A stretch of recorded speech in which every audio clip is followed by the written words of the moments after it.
When we investigate an independent variable that can be manipulated, the standard approach is to expose different groups of participants to the different levels of the independent variable.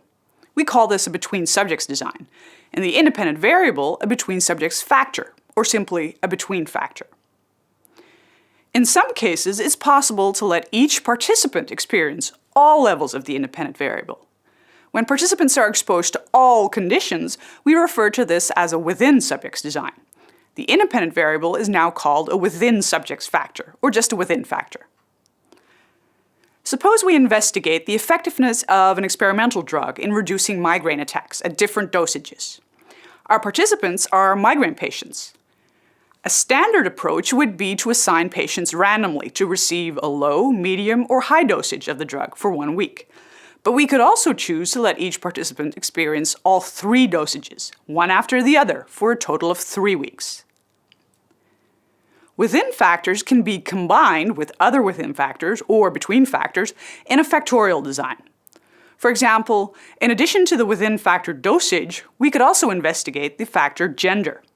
Of course, the participants can't be exposed to both levels of the variable gender, so gender remains a between factor. But it can be combined with the within factor dosage.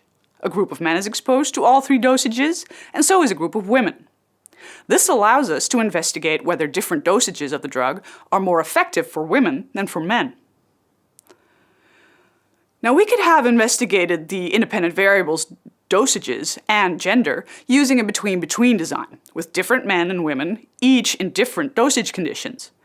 But a within factor is more efficient for statistical but also for practical reasons.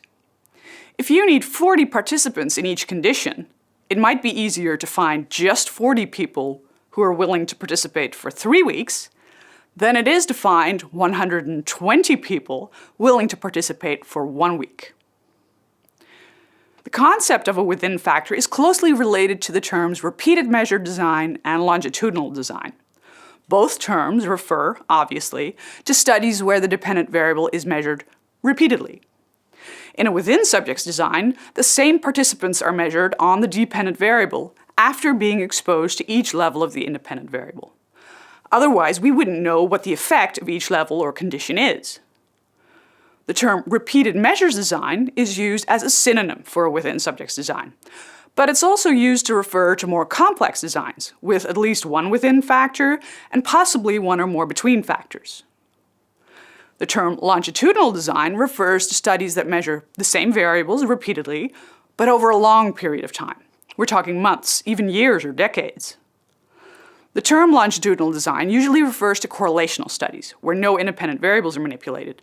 But the term does include experimental or quasi-experimental studies that succeed in long-term manipulation of independent variables. Such studies are rare, though. So a longitudinal study repeatedly measures variables over a long period.